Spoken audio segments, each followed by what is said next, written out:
Deizelpunk. This is my take on the F-35 in KSP. It's a completely self-sustained VTOL attack aircraft. Probably pretty good in dogfights, I have no idea. I have BD Armoury installed, but I haven't even tried arming this thing yet. It's really maneuverable.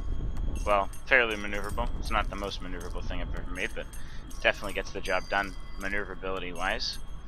It has a afterburning jet engine for supersonic flight, and by self-sustaining, I mean it can hover under its own thrust completely on its own.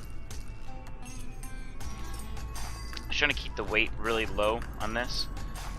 If I am going to arm it, which I will, I'm going to have to probably throw in another one of these engines, because right now it hovers at this amount of throttle, and with any kind of weapons on it, it probably won't be able to even hover off the ground. But right now it can land on the VAB and take off and stuff on its own, under its own power, which you would have saw in the beginning from that clip. Sorry, I couldn't do that with my HUD off. I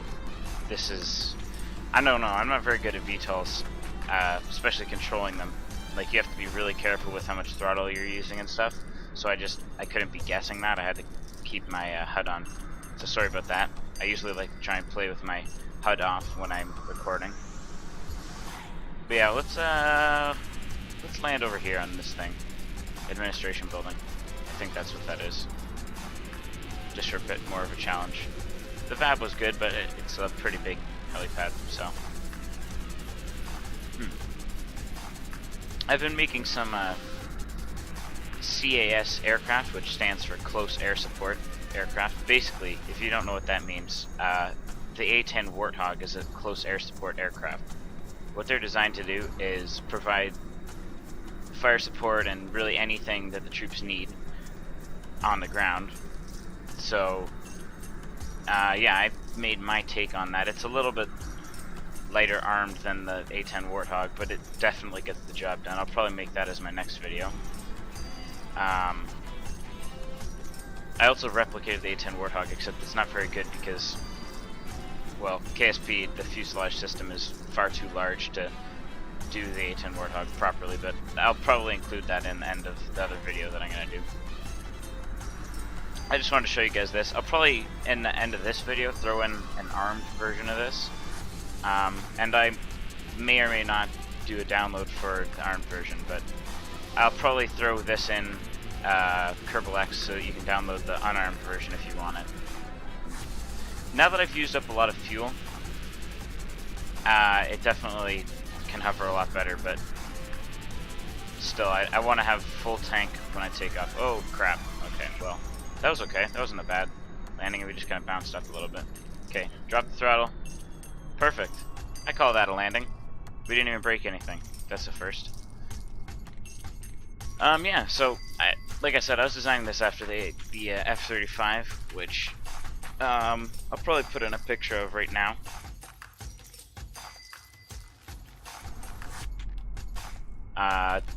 This is going to be the US military's next stealth fighter. I have no idea what they're going to do with the A-10 Warthog, because they're supposedly going to be discontinuing that and putting in the Boneyard this year. So, I don't know, because there's nothing that they have right now that can replicate what the A-10 Warthog does, so. And this is definitely not going to be able to do what the A-10 Warthog does. But yeah, that's IRL stuff, and I'll try not to talk about IRL stuff too much in my videos. It just kind of has to do with this. So anyways, the idea for the F-35 is it's a joint strike fighter, which means that it wouldn't be doing things on its own. So it would have backup from other aircraft and, you know, ground troops and stuff like that. But it's a stealth fighter, which means that it has no external, like, mounts for weapons. Although in KSP, I don't have any small enough cargo bays to fit anything in to do that, so I'll probably have external mounted weapons. But the F-35, it's designed for being used with a carrier. But it doesn't have as much fuel, storage as many other aircraft, so it's still like a medium range stealth fighter. It doesn't have a very big what's it called? Munitions bay, because of the lifter fan and the VTOL systems in it. So a lot of people are criticizing it, but I think that it's actually a really cool aircraft. I like anything that's VTOL though, so that's really biased. The difference with the F-35 and this is the F-35, its rear engine rotates down and then has a lifter fan in the middle. But you can't do that in KSP, so this is what I've done. Anyways, I think I'm gonna go arm this thing and I'll be right back in a sec. I did a pretty basic loadout. This isn't anything like what the real F-35 would have, like I said.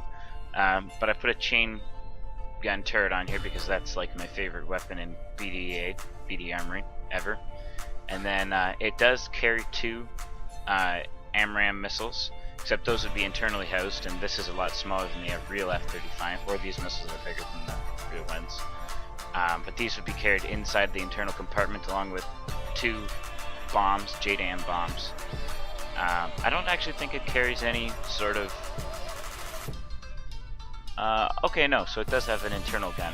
That would be mounted over the right shoulder here. It would probably be mounted right here. Kind of like how the F-16 has its machine gun mounted on the left side over here. Okay, so 4 to toggle into VTOL mode. These are dumbfire right now because I don't have a radar dome on here, but you could easily throw on one of those probably back here. So I put abort to toggle the chain gun because that's what I've been doing. Oh, and it's not working.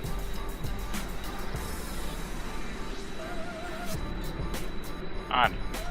Oh, I know why. Let me see. Yep, okay, hold on. I gotta change the key binding for what button to fire. I also threw on an extra jet engine under here, even in the stock variant, so it has a little bit more throttle control. Or you have a little bit more leeway room with what you want to mount on it. Okay, let's get to a stable kind of flight. Oh no, weapon manager. There we go. Okay. Edit inputs. Okay.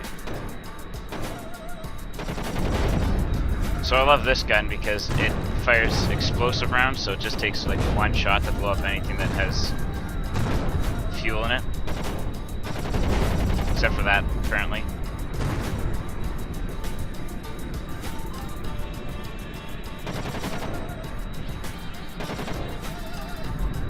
Yeah, this gun's pretty overpowered in my opinion.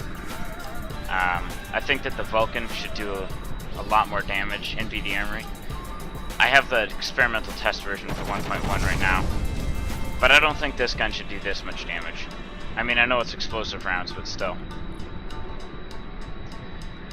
Anyways, yeah, I think that's pretty well gonna cut it for this episode, other than I want to go fire these missiles.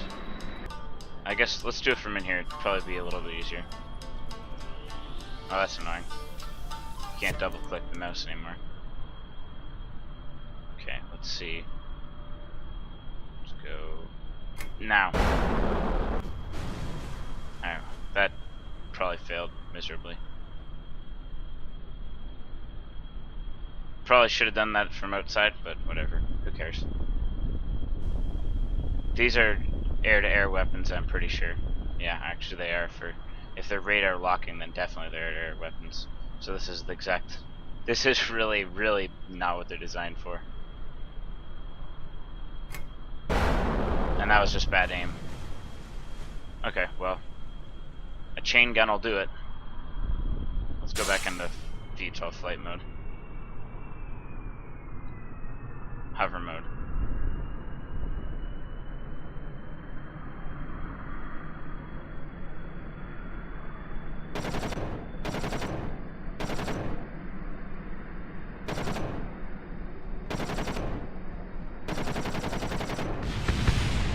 There we go. That's what I'm talking about. Oh, there's a Kerbal on there. Okay. Well, there's 2 Kerbals on there actually, and I think I killed one of them. At least one of them survived, though. Well, that's kind of horrible. Anyways, yeah, my name is Deizelpunk. This is the end of the episode. Thank you very much for watching, and I hope to see you next time.